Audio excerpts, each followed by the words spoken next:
Hey, what's up, everybody? It's Roadblock here. So, gonna give you an update on the free-to-play account. Things are going pretty good, and I got something really interesting that I wanted to show you guys as well. So we just now, like literally just this moment, got enough points in the champion training tournament to get Selinia Nightcloak. So, I am strapped right, tapped. I'm tapped for energy right now, like, or for resources. Really low on mystery shards. Um, really low on champions in general. I've got this 2 star ready to go, and it would use my last two stars. But we are gonna start leveling up the Selenia Nightcloak for sure. Um, let's see. So this will be my last Demon Lord key of the night. We could do this on camera. I just happened to look and see. We've got it ready to go. So we've got this will be fourth key. Let's see how we do on it. We'll go ahead and kick it off. I got to level Selenia. I'm not just going to throw her into Clan Boss right away, right? So let's see how this goes.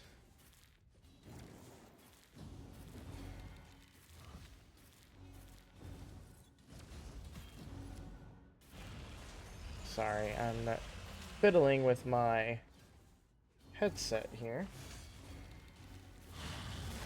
Because while you guys can hear, I cannot. I've got kind of some faulty wiring in my adapters here for this headset.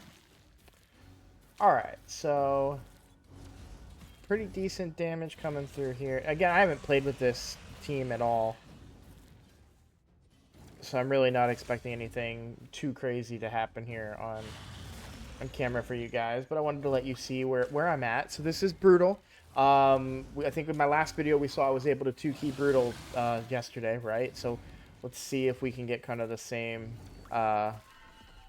performance here. I think in order to 2-key, we're going to need a really big key.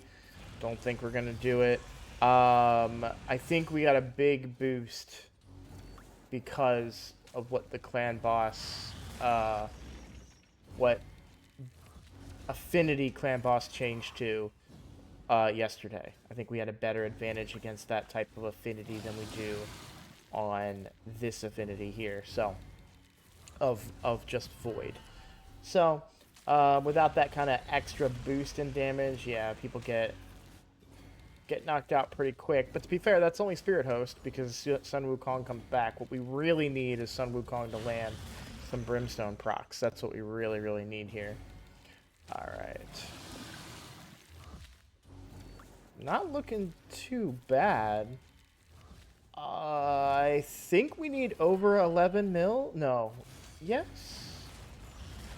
I think we need over 11 mil. So I think if we get a 5, all right, we got 5 mil. If we get 6 mil, I think we'll be okay. We won't know for sure until, at the end of the day, whatever damage we get is whatever damage we get, right? Like, I can't really change it. So we're just kind of hanging on here, hoping to get as best of a score as possible. And there we go. All right. So 5.7. We go look at Brutal. Oh, I was way off. um, I was hoping to go for Master Chest. We need 14 million. No, not 11 mil. So not even close.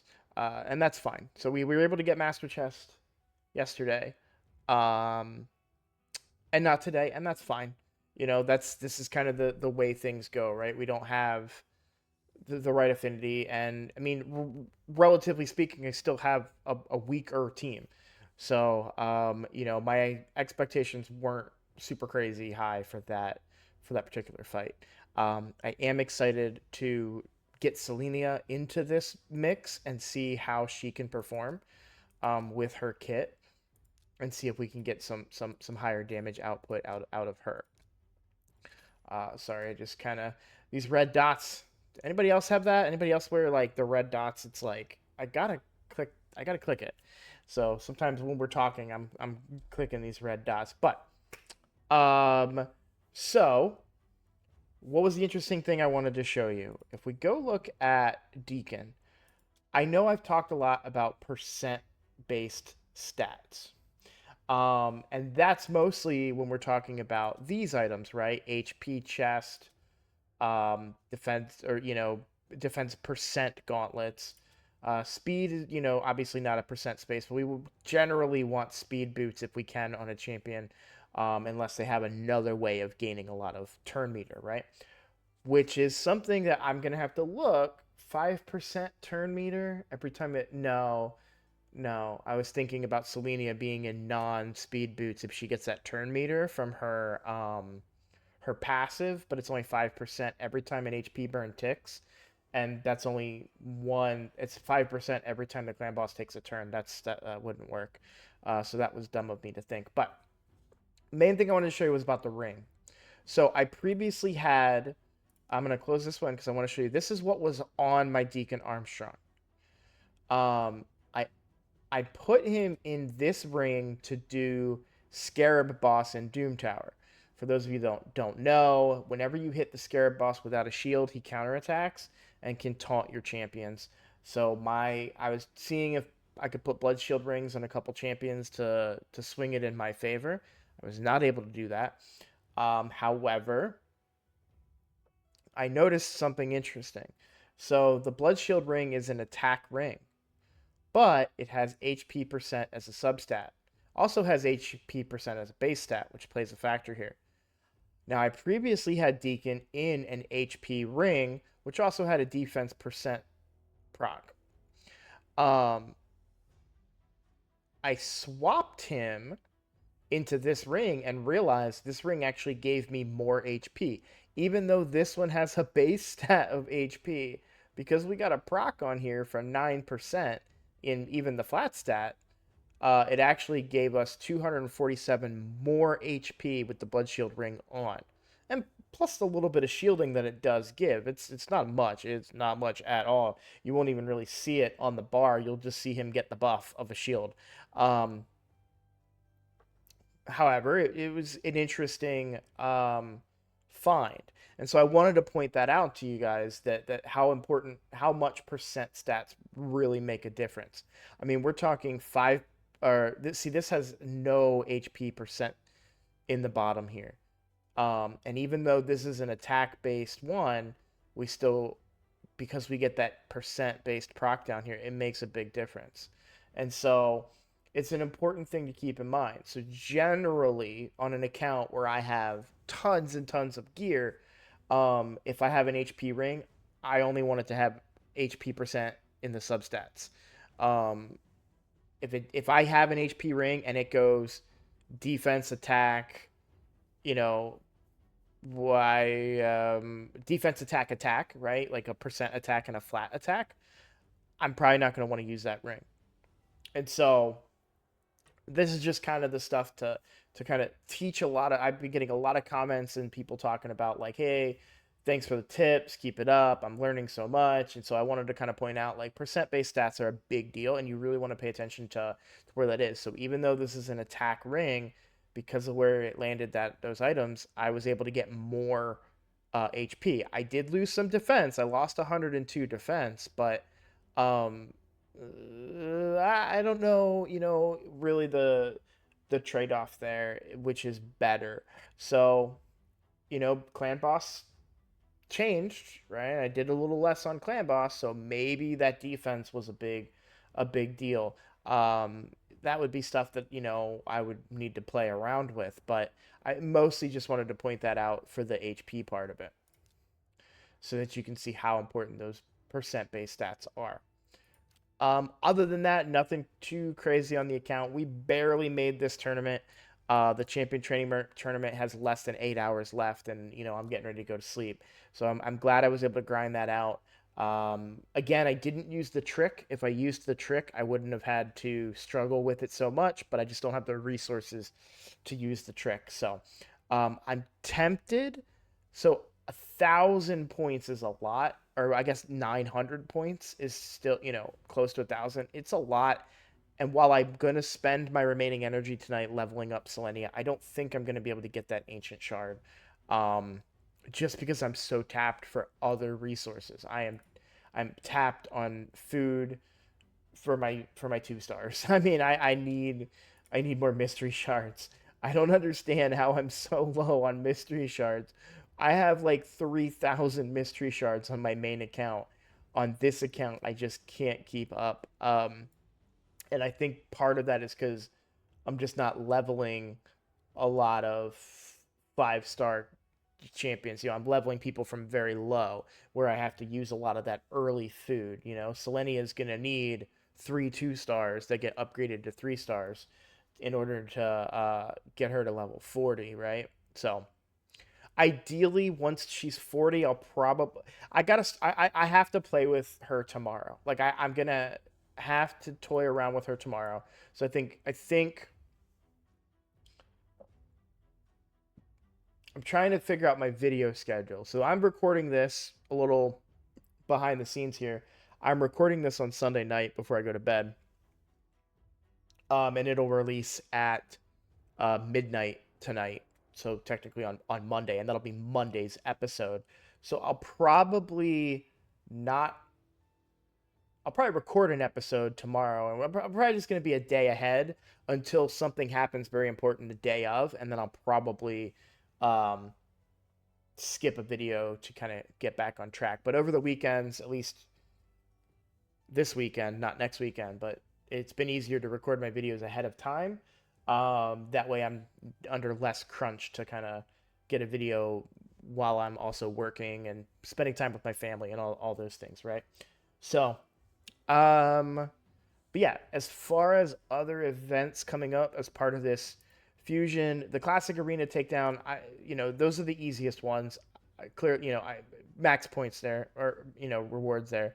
Um, as I always say, I love trying to go for this gear. We're talking 5 star pieces, and relentless gear is so good and hard to get because you can only get it from these events or tournaments. So that's what I might do. I think obviously Selenia is going to be who I work on. I do. Let's take a look at her kit just a little bit here. So we took a look at skills, increasing burn 3 times at random, and has a chance of landing a burn. So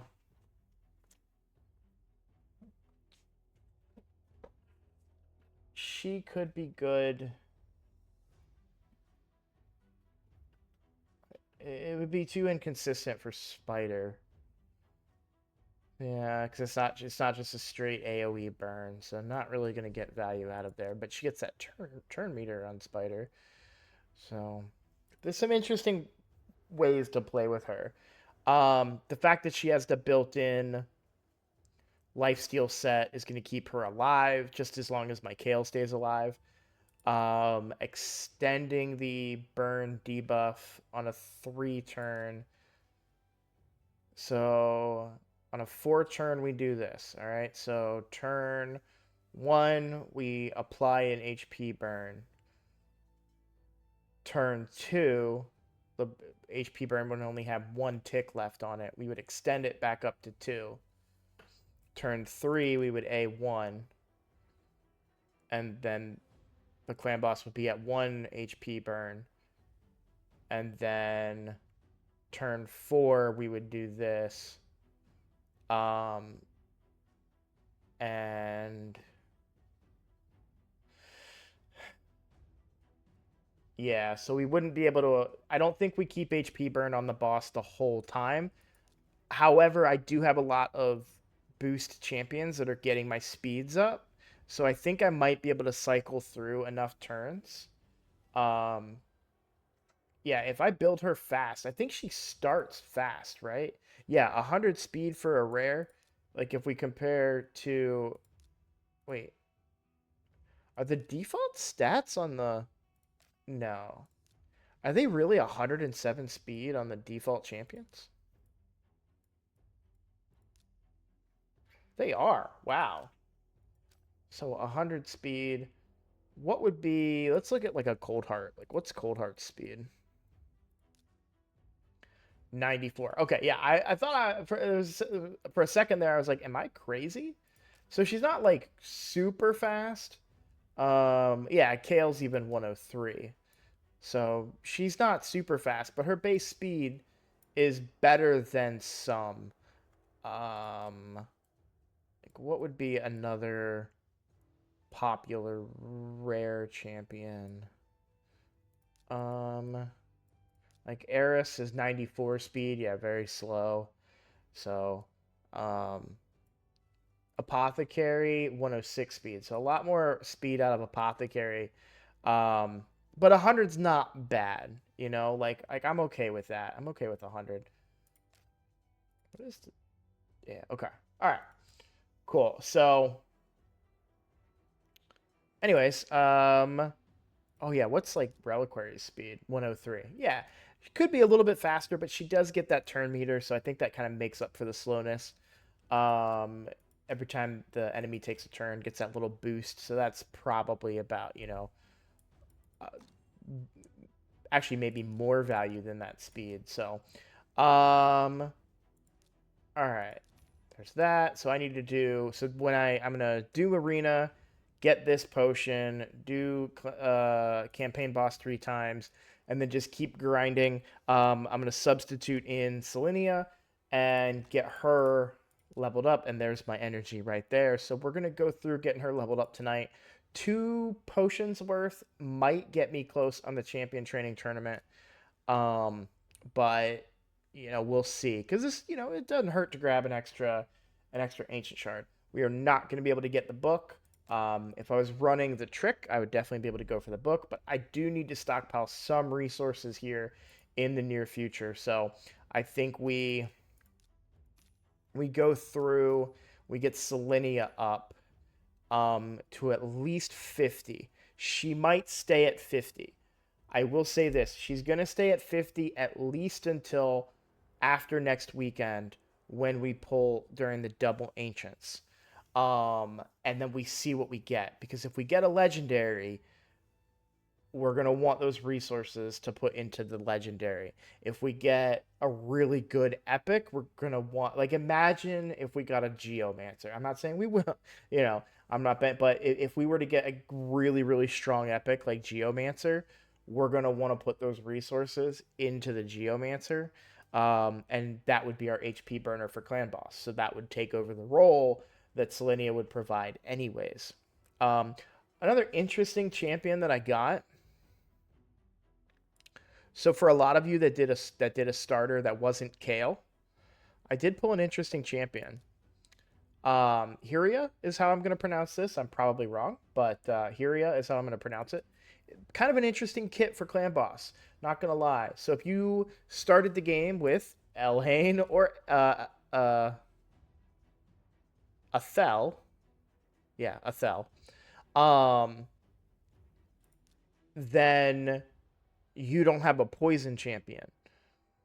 So what's interesting about her kit is it's not as good as Kale's, but her A2, which is on a 4-turn cooldown, which is not great for this one, but it's a 3-time hitter instead of a 4-time hitter with a 35, 45, 50% chance to proc the big version of poison when ascended. So if we look at Kale's a 4 times hitter with also a 50% chance of placing the big poison.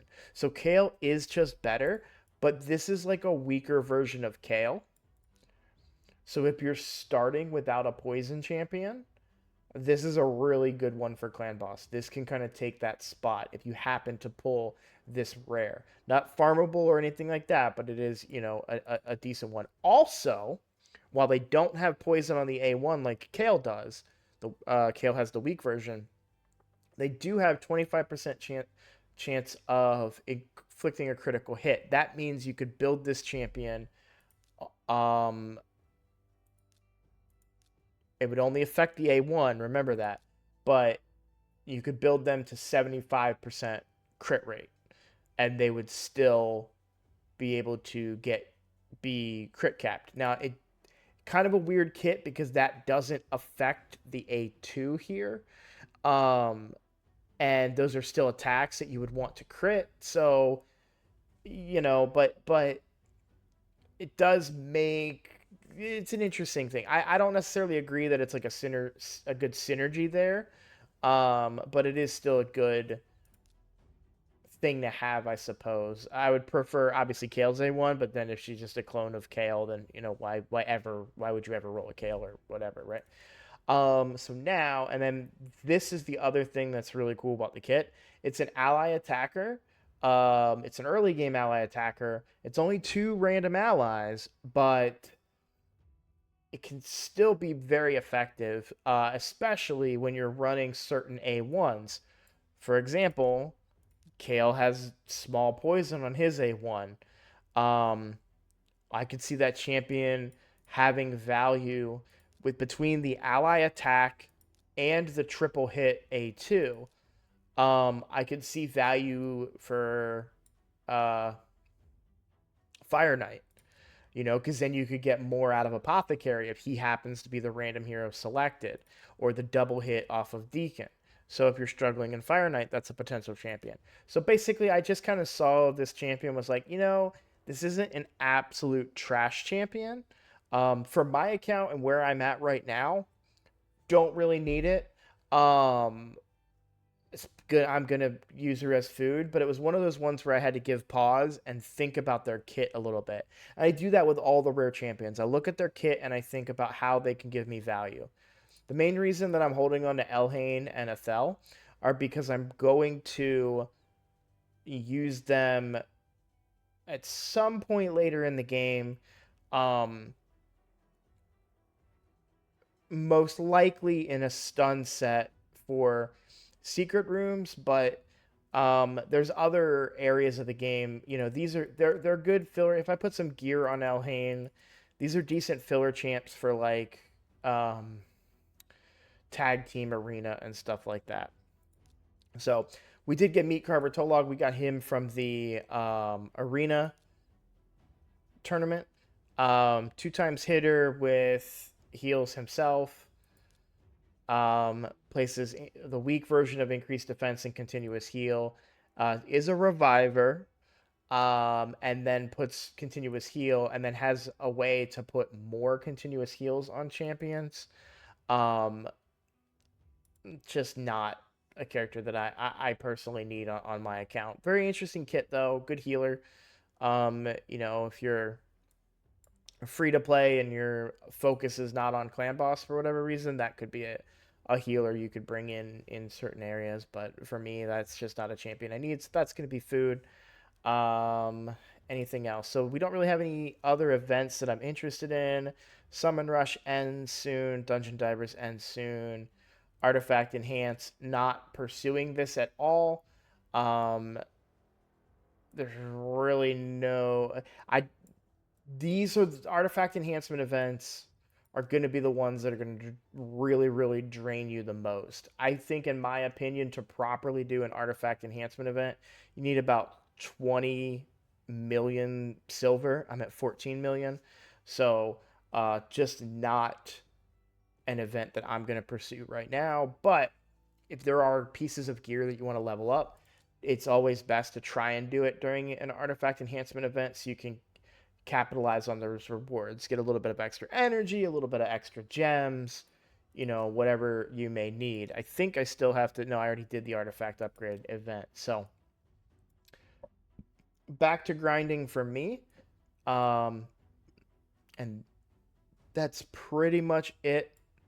So next video is just going to be testing Selinia, seeing how she fits into our clan boss. And seeing if we get more damage or less damage, or how it all shakes out. So we'll call that a video. Thank you for watching, and I'll see you in the next one.